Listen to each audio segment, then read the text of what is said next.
I woke up to white walls, humming machines, and a nurse who looked surprised I was blinking. "Mr. Harper," she said gently, "you've been unconscious for 11 days. My mouth felt like paper. My body wouldn't move.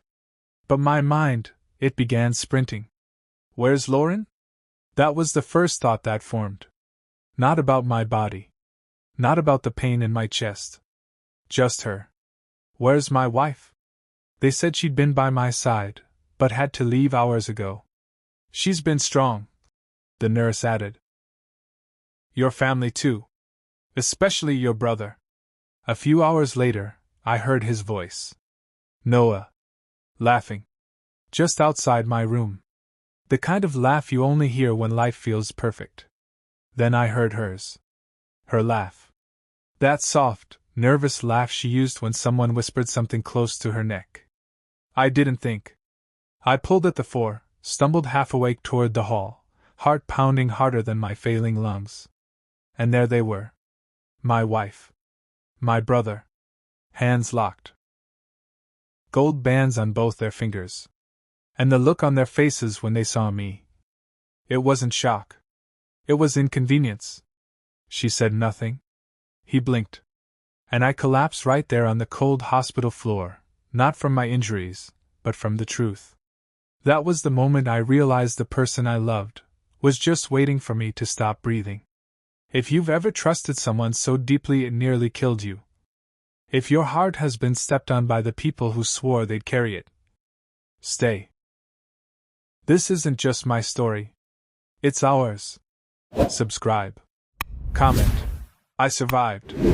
This is where men tell the truth, even when it hurts. I wasn't always this man, quiet, cautious, watching everything like it might turn on me. Before the coma, before the betrayal.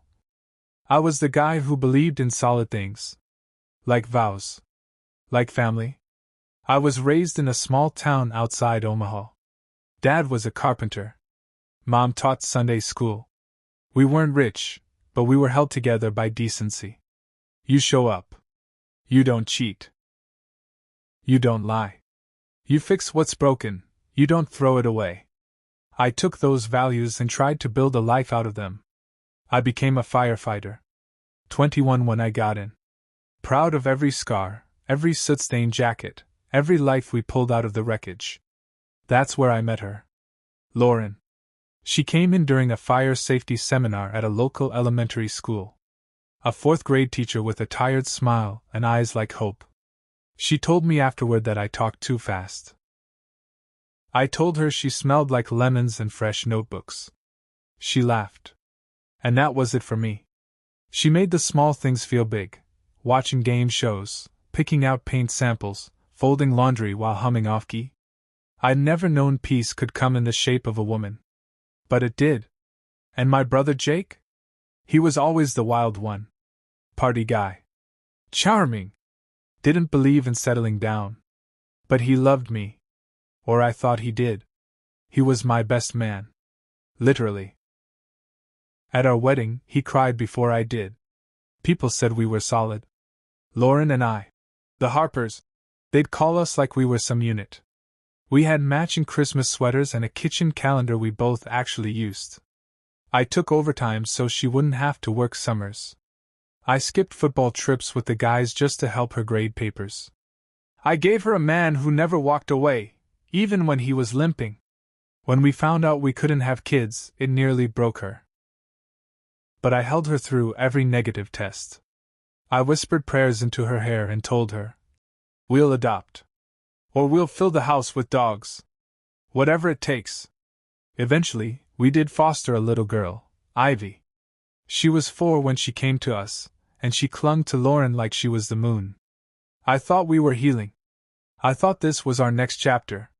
Looking back, maybe it was just mine. Because while I was still writing us, she had already begun drafting me and Jake.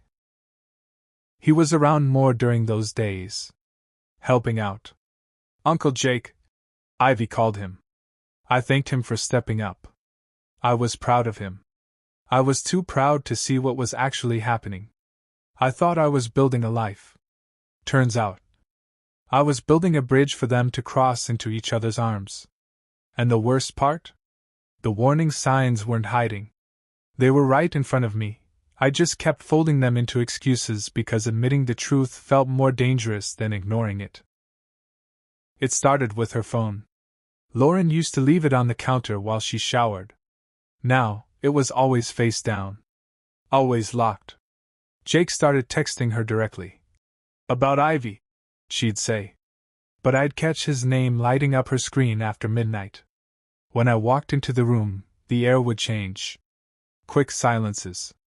Her pulling the blanket over her legs. Him grabbing his keys too fast. And the worst part is, I noticed. I saw it. But I told myself, that's your wife. That's your brother. They would never. I remember one night I came home early from the station. I'd been gone 36 hours on back-to-back calls.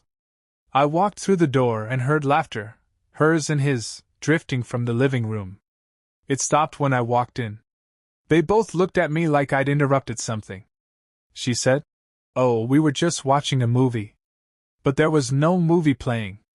Just silence. And popcorn on the floor. I asked Jake why he was over so late. He smirked and said, "Family, man. Isn't that what we're all about?"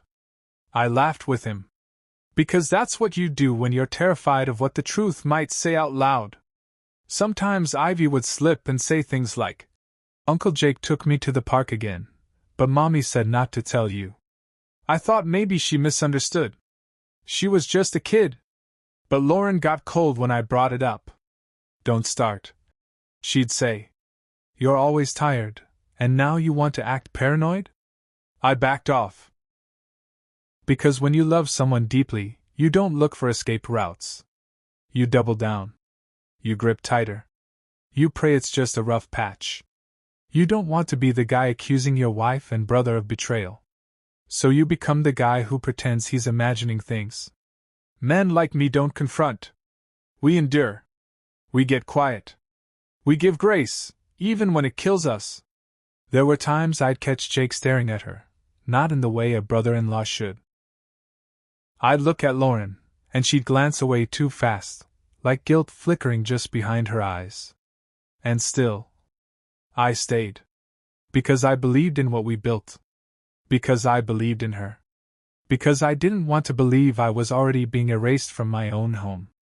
What I didn't realize was, they were already writing my ending. Turns out, I was building a bridge for them to cross into each other's arms. And I didn't see it, not even when the floor literally collapsed beneath me. It was just another call. House fire. Nothing special on paper. A kitchen flare-up, they said. 2 people trapped inside, maybe a dog. I was tired, 36 hours on shift. But I went in. That's the job. I got the boy out. Then the mom. But as I turned to leave, the upstairs ceiling gave out. The last thing I remember was a scream on the radio and the beam above me cracking.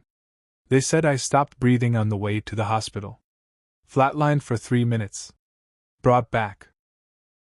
Then sank straight into a coma. 11 days. I don't remember any of them. But I remember the first second after. You already know what happened in that hallway. You already saw it. The rings. Their hands. No words. Just eyes that didn't expect to see me ever again. And mine, watching 2 people who were supposed to be my forever, standing like I was a ghost who walked in on their honeymoon. I collapsed. Not from the injury, but from knowing I had survived something that maybe, just maybe, they had hoped I wouldn't. They said I had a panic reaction. My vitals went wild. My body seized. They sedated me to stabilize everything. When I woke up again, the room was dark. It smelled like bleach and regret. The chair by the bed was empty. No one had stayed. There was a note from the hospital staff. My discharge was approved. Forms signed. But not by me. By next of kin. Jake. There was no one to take me home. So they gave me a cab voucher and a plastic bag with my wallet, shoes, and phone. The driver didn't talk. I stared out the window like someone who had been declared dead, and was now coming back to a life that no longer wanted him. Because that's exactly what I was. I checked my phone once I got to the temporary recovery housing. No missed calls from Lauren. None from Jake. But a single voicemail from an old friend, Mark. Hey man, I don't even know if this is true, but I saw something on Facebook. Lauren changed her last name. It says Harper Jacobs now. And Jake posted a photo of Ivy and called her our daughter. What the hell is going on, man? Are you okay? No, Mark. I wasn't okay. Because that was when the rest of it began to unfold. Later I'd learn it all. That Jake used the emergency to be named next of kin. That Lauren submitted paperwork for a death certificate while I was still in the coma. That they didn't even have a real ceremony. Just rings. A document. A new life, signed and sealed before I ever had the chance to wake up and ask, what happened to us? She didn't cry when she thought I was gone. She didn't fight to see me when I returned. She just moved forward. As if I was the delay. The technicality. The unfinished chapter she didn't feel like writing anymore. So no, she never said a word when I saw them in the hallway. She didn't have to. Her silence said everything. Jake's silence said everything. And my collapse, it wasn't from the fall. It was from the truth. I came back to life just in time to watch them live mine without me. And after that, everything went quiet. No more beeping monitors. No ringtones. No footsteps approaching my door. Just the hum of a mini fridge in a temporary apartment I didn't ask for, and the soft click of a clock I no longer trusted. I sat there for hours after the cab dropped me off. Fully dressed. Shoes still on. The medical bracelet still around my wrist. Like I didn't know whether I was home, or just visiting the wreckage. I checked my phone again. Still no calls. Still no Lauren. Still no Jake. No. I'm sorry. No. Let me explain.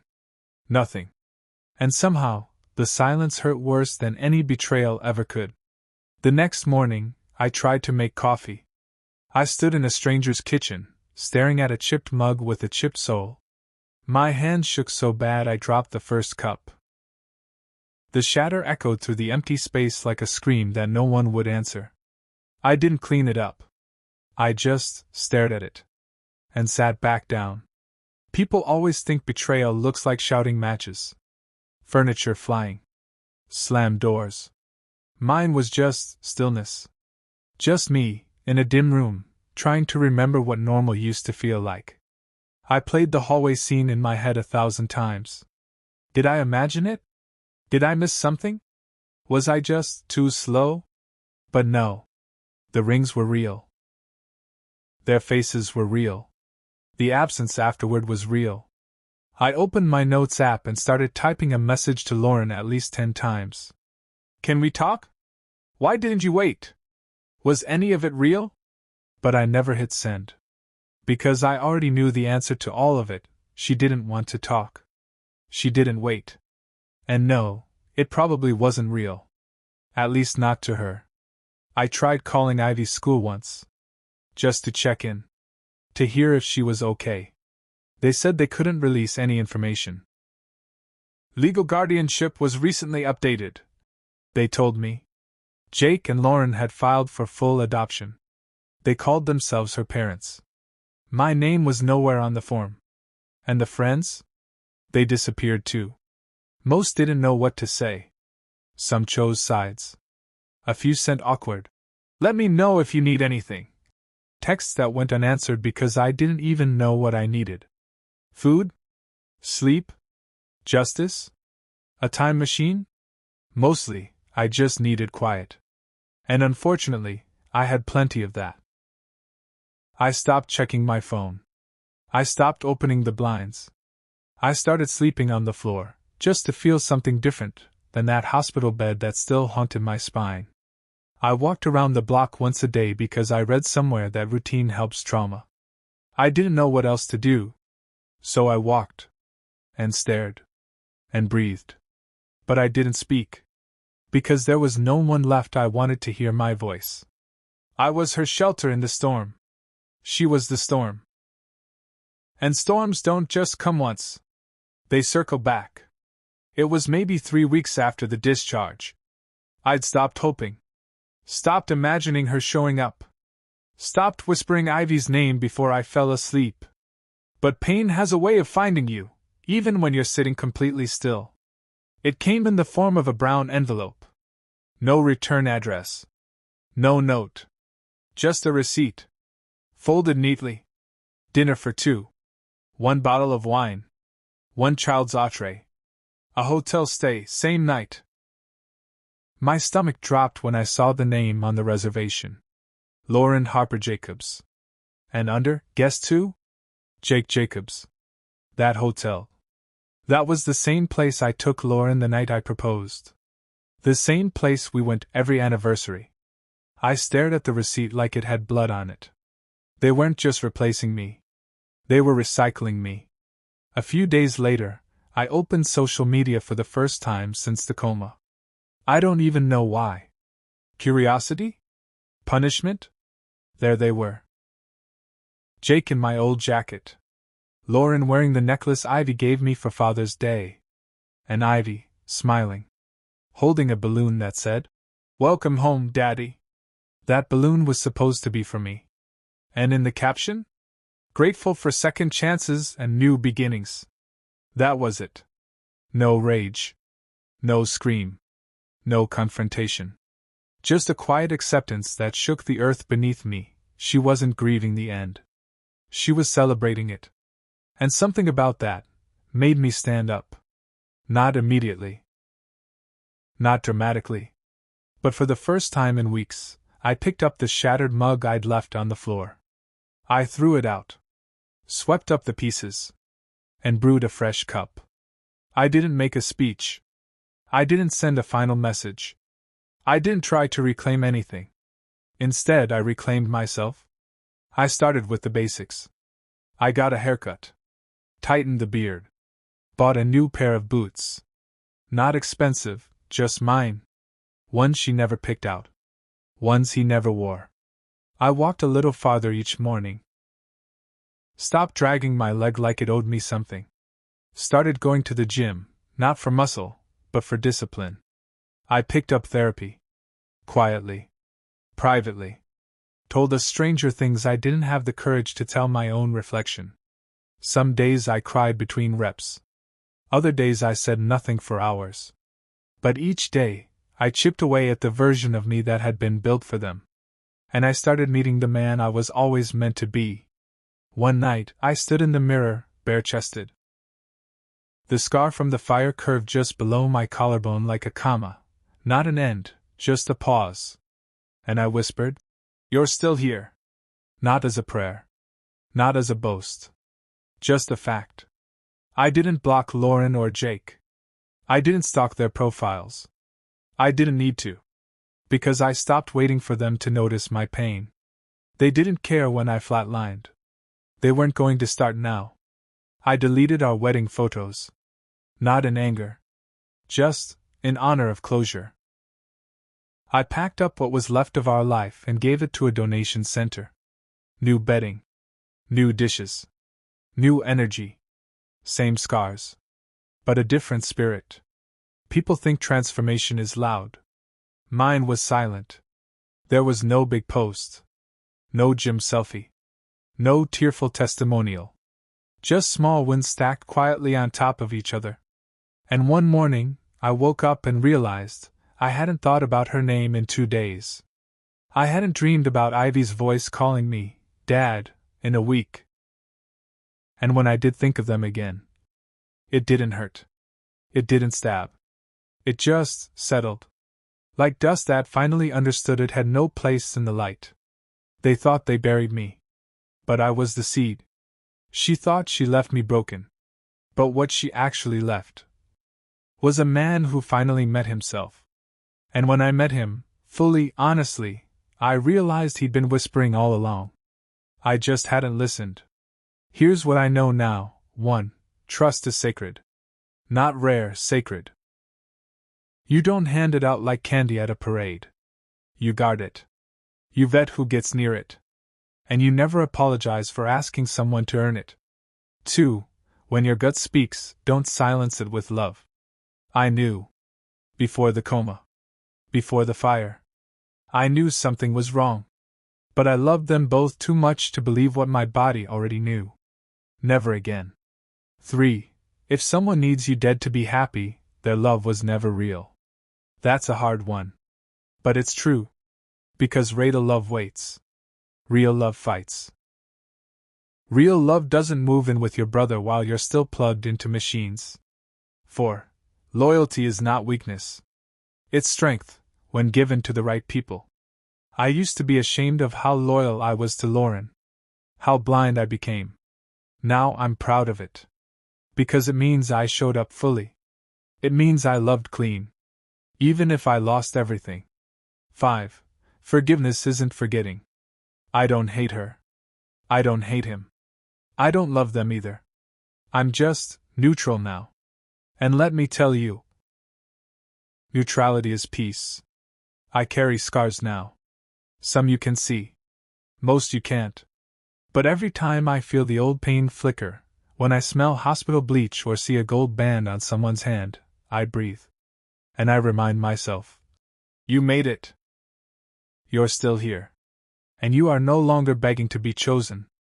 If you're watching this and your chest is tight, if you're blinking fast right now just to hold the tears back, I want you to know something. I see you. Not the version you show your friends. Not the one who shrugs it off with, it is what it is. I see the man who stayed. Who gave more than he had. Who ignored every red flag because his love was louder than his pride. You're not stupid. You're not weak. You're not soft. You're loyal. And in this world, that makes you rare. If you've ever woken up one day and realized the people you would have died for were living just fine without you, you're not alone. I was there. Flatlined. Forgotten. Replaced. But not erased. So here's what I'll leave you with. You don't need revenge to heal. You don't need closure from them. You just need the truth, that you were real. That you were love. That you still are. If this story feels like yours, if you've ever walked through your own kind of fire and came out with no one waiting on the other side, type in the comments, I survived. Say it loud. Or whisper it. Either way, say it for you. And for the next man scrolling who needs to know he's not the only one who loved hard and lost harder. Because here, right here, we don't fake strength. We earn it. Together.